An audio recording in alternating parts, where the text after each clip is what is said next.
The Google Pixel 8a is here, and just like the previous models of the Pixel phone, expectations from its cameras are high. It has a compact design, Tensor G3 processor and 7 years of OS updates, something which is not common at this price point. And now, let's come to the most anticipated part, the camera quality. Google Pixel phones are known for their good camera qualities. So, does this one live up to the expectations? Let's find out.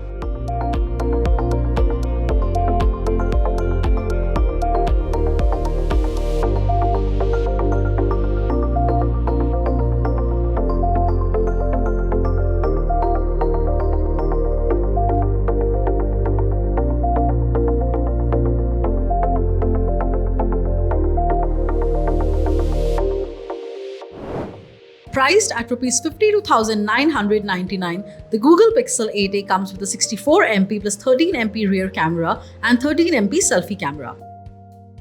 We tested the different modes for you, and here's what we found. Photos captured from the primary camera showcased natural colors with good dynamic range. However, it was easy to spot some blown highlights in some photos, especially those with contrasting lighting. The photos, unlike the Pixel 8 Pro, showcase the typically cooler color tones that Pixel cameras have had for a while. Thankfully, there is a white balance slider which will let you correct this while shooting. The noise is well controlled outdoors and when shooting indoors or in low or dim setting as well. Results from the digital 2x zoom focal length are good in daylight, but showcase noticeably less detail in low light.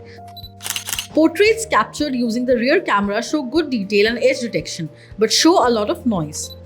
Indeed, the 2x zoom is best avoided in portrait mode, and most users will find the 1.7x default in portrait mode enough to get rid of any unwanted distortion. Selfies pack plenty of detail, but have slightly aggressive edge detection, which cannot detect edges evenly, leading to noticeable borders around the subject. Skin tones appear quite natural, but I noticed that the selfie camera cannot handle bright background lighting, resulting in blown out backgrounds. The ultra-wide camera captures impressive photos with excellent detail and good dynamic range, and manages to bring in a lot more into the frame compared to primary camera. It is also nice to see how Google has perfectly matched the color tones of both rear cameras, which is still a rarity at this price point. Video quality is a bit of a hit or a miss depending on how much the phone heats up, as it automatically scales down the quality. The 4K 30fps video seems to hit the sweet spot for this phone, managing good quality and contrast.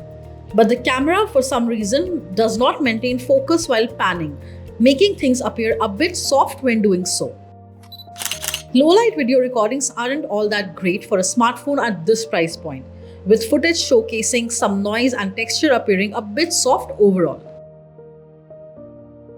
That's all for today. Keep watching Gadgets 360 for more such reviews and all the latest from the world of tech.